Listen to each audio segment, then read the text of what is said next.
This is NDTV and you are watching NDTV Prime.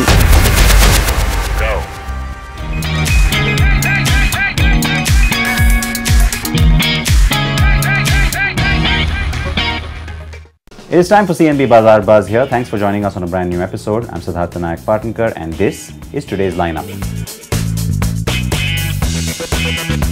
Volvo has driven in the new S60 Polestar and we drive it.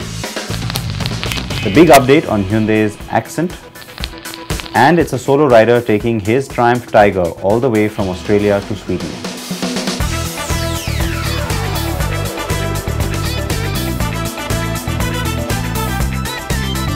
So let's start off then with a look at that new Hyundai Accent. It's a massive facelift. There are lots of changes that have been brought in and it's all very intentional and based on customer feedback, says Hyundai.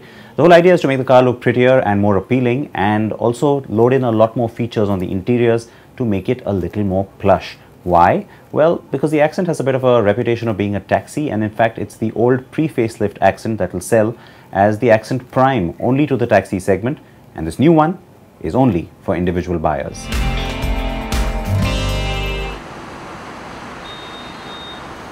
The subcompact sedan segment may have flagged off, but Motown is certainly getting things going in it again. After the Tata Tigor stormed in, and now we have a new Maruti Dzire that's close to launching.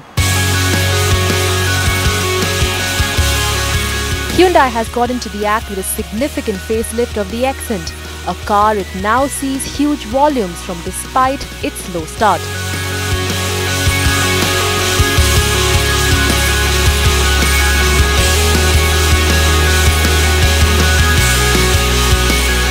Now that's what you call a proper facelift. Look at it, it's wonderful to look at, and it's good that Hyundai has not just done one cosmetic change. There are many cosmetic changes together. The front grille is new, obviously it has the signature hexagonal Hyundai grille, which obviously is the top to bottom approach that the company takes. So yes, it looks like the Elantra a bit. The bonnet is new, the front bumper is new, the fog lamps are new, there are new LED DRLs, there are the headlamp cluster is new, the tail lamps are new, and the engine under that bonnet is also new. Well, there's a lot of changes in this car, and it's good to see that the manufacturer is actually giving it a proper facelift. This is actually just a sneak peek into what to expect from the new Gen Verna.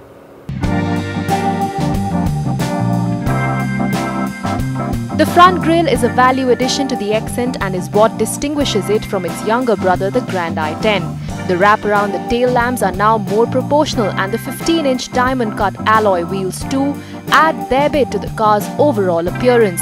The facelifted Accent gets another X factor, a revised diesel engine.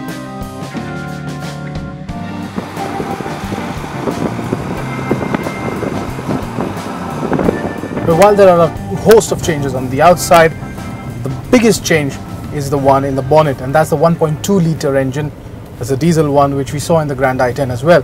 This one churns 74 brake horsepower, and that's 2 more than what it was earlier. And there's 190 Newton meters of torque, which has remained the same. But the engine is torquier, it's fun. It's become better because that torque is available now at lower RPMs, which means you have the pushing power, rather it gives you the pulling power, and it just pulls away. That's what you enjoy doing.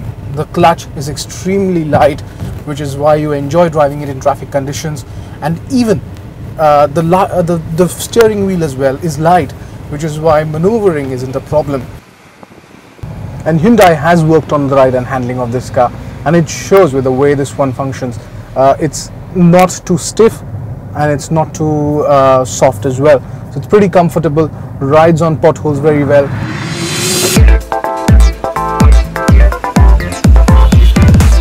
Hyundai has been working hard on the ride and handling department, and we've seen that change from the new Elantra onwards.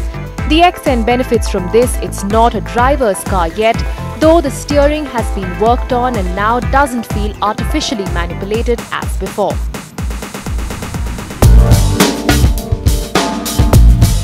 There's a significant improvement in the feature list too, as the Accent now gets a new 7-inch touchscreen infotainment system which is extremely intuitive.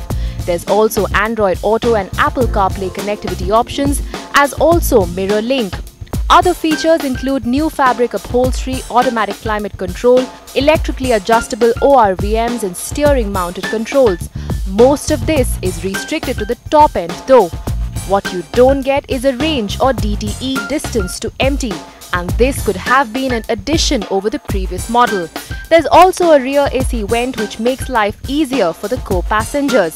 All variants now get dual front airbags as standard, but sadly the base trims miss out on ABS, which was offered on the previous model.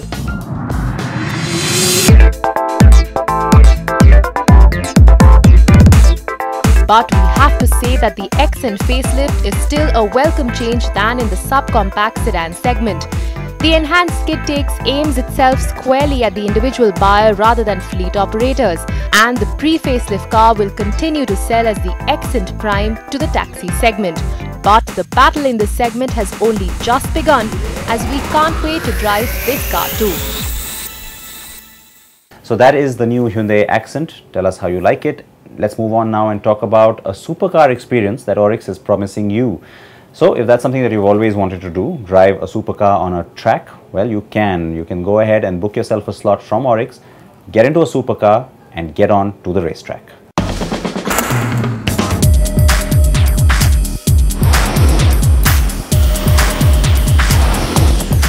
Driving a sports car or a supercar is the ultimate goal for an auto enthusiast. And while these cars have always been out of reach for most people, Oryx, one of India's largest and one of the world's largest car rental agencies, now brings the self-drive supercar and sports car rental model to India, but with a slight twist. It's very aspirational for somebody to drive a super luxury car, and that's what we thought. We'll create a unique experience for the customers by offering them this experience. So we've tied up with Rally Motors, getting a few cars, also trying to get the permissions from the Buzz International Circuit so that we can make these cars available. For that date, it will be a limited experience in a controlled environment.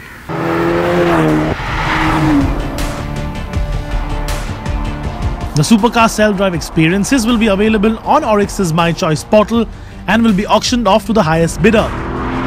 With cars like the Porsche 911 and the Audi R8 available in these programs, buyers will be able to experience them at the Buzz International Circuit for a 30-minute time slot in a safe and controlled environment while being guided by experts.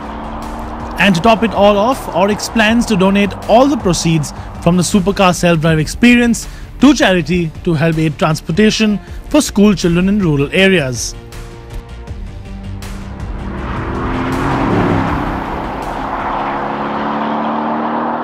Track dreams from Oryx. Now it's time to take a look at the new Volvo S60 Polestar. It's the performance version of that car and looks absolutely smashing in Rebel Blue. The car is once again something that's great fun on a track, but can also be quite the monster on the regular road too. We tested it on the track in Coimbatore. King Shuk Datta drove it.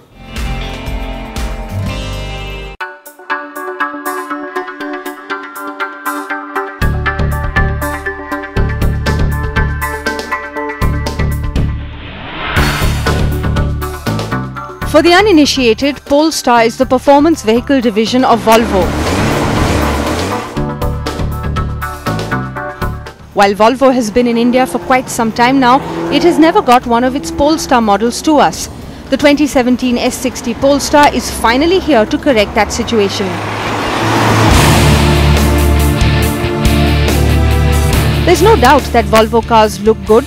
The S60 goes up a notch though with this variant. The Rebel Blue color, the edgier bumpers, the 20-inch snowflake alloy wheel design, it all adds up to a great looking sporty sedan.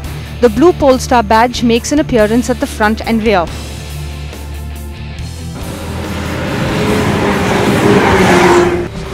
The biggest change in the 2017 S60 Polestar as compared to the previous model is the engine. Unlike the 2016 model that had a 3-litre V6 engine, the S60 Polestar now gets a 2-litre 4-cylinder, which makes 362 bhp and 470 Nm.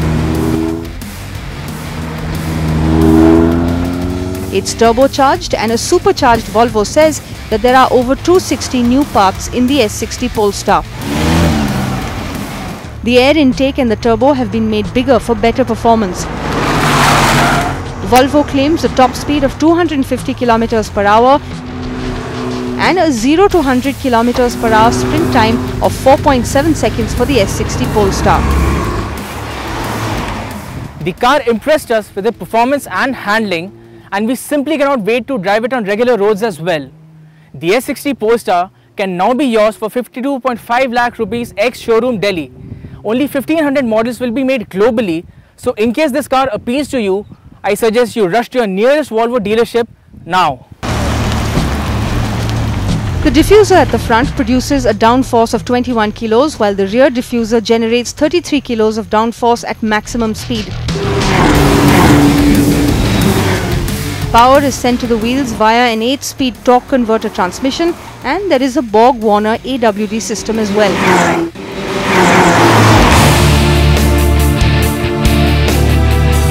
The interior too has been spruced up with carbon fibre and nubuck leather bits on the fascia. There is the familiar steering wheel, instrument console and the infotainment system on the S60 Polestar as on the regular S60. The car gets a variety of radar-based safety systems such as the autonomous emergency braking, adaptive cruise control, parking cameras at the front and rear, blind spot assist and much more. It also has 6 airbags as standard. The S60 Polestar has been priced surprisingly well given the car is a direct import. It's the perfect blend of sensible family sedan and track monster. Only 30 or so units will be allocated to the Indian market for starters, and we have no doubt that they will fly off the shelf before you can say Polestar.